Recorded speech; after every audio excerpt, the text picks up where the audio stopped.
Television is not the truth. Television is a goddamn amusement park. It's up to you. Choice. It's up to you. Change the world. It's up to you.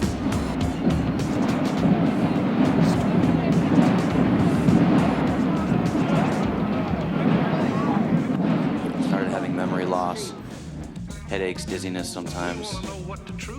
And that was when I started learning about traumatic brain injury. Department of Defense hospitals could not keep up with the demand of wounded soldiers returning. I've been waiting right now 6 months for checks from the VA.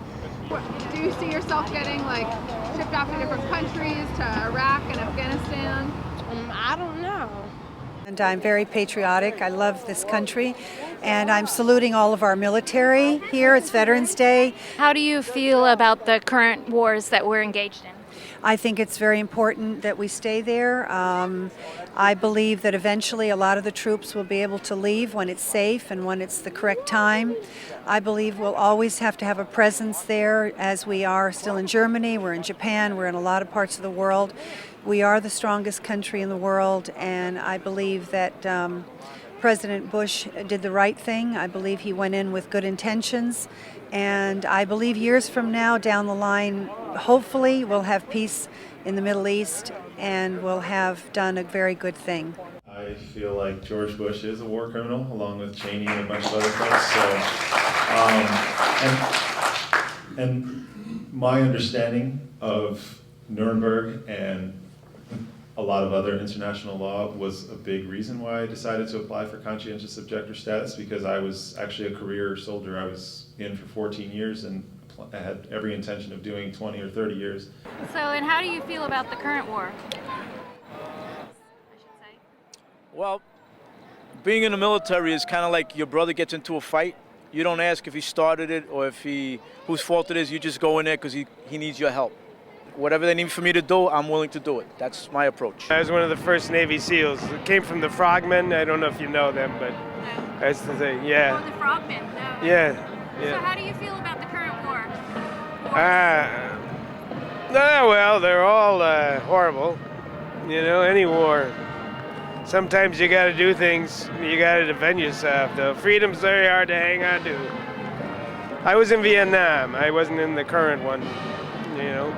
What do you think the differences are between the Vietnam War and the current war? Not much. They're still pretty useless things to get into. You know, I hear politicians saying, yeah, we're going to smoke them out, we're going to go get the bad guys, and I'm thinking, no, you're not going to do shit. I'm the one that's going to go do that. And I felt like the people that I served with all these years, that I have grown to know and love and care about and was willing to go to war with, that we were all being sent into this thing that nobody knew how it was going to end, and it seemed like nobody really cared about us in the military. And the disconnect that I saw in the media as opposed to what was actually happening on the ground, and the stories I was hearing back from people like Iraq Veterans Against the War, really just, it drove me to the point where I wanted to get involved. And so now we started a chapter here in New York, very active in that. And the things that Iraq Veterans Against the War stood for, which was immediate withdrawal from Iraq, reparations for the Iraqi people, and full benefits, both physical and mental health care for returning service members, all seemed like very reasonable things to me. Thomas Young grew up in Kansas City. After the attacks of 9/11, he enlisted in the Army because he wanted to fight the terrorists in Afghanistan. He was sent to Iraq instead.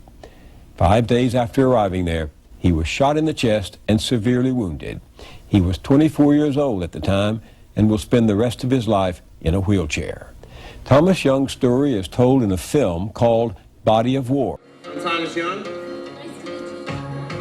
And I only managed to spend maybe 5 days in Iraq until I got picked to go on my first mission.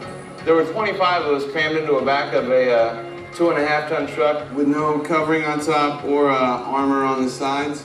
For the Iraqis on the top of the roof, it just looked like, ducks in a barrel. I can no longer control my body temperature. And when I go outside in the heat, I have to wear a cooling jacket that has frozen gel inserts to keep my body temperature regulated and cooled. They tell me the feeling dizzy after warm days, and all this will go away eventually once I get used to my injury. God, I hope they're telling the truth. When I was serving in Iraq, I didn't have any glorious war story, no Purple Heart story for my injuries, and I think that's the reason why it's been made so difficult for me to get the care that I've tried to get for treating those problems. And it's an issue that is actually quite common. My particular issue was a vehicle accident. It wasn't anything hostile. It was just a driver not paying attention. I was sitting in the vehicle and not wearing a seatbelt. We didn't even have functional seatbelts. Unfortunately, we didn't have a functional lock on the door either. So when we were hit, I was ejected from the vehicle, and I sustained a back injury, neck injury. I hit my head pretty hard. Fortunately, I was wearing a helmet. I was a combat vet, but Walter Reed predominantly treats patients who are wounded in combat due to hostile action, and so my situation was kind of on the back burner. So I was unable to get any treatment for my shoulder injury there. I had recurrent dislocations throughout that time from various training activities, sports.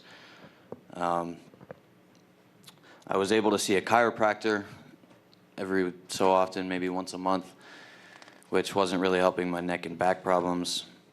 Started having memory loss, headaches, dizziness sometimes. And that was when I started learning about traumatic brain injury, because at the time I was working in the neuroscience ward at Walter Reed, and we treated a lot of patients with traumatic brain injury. So I started learning about those. And that's when I started recognizing that I was having a lot of the symptoms of mild TBI.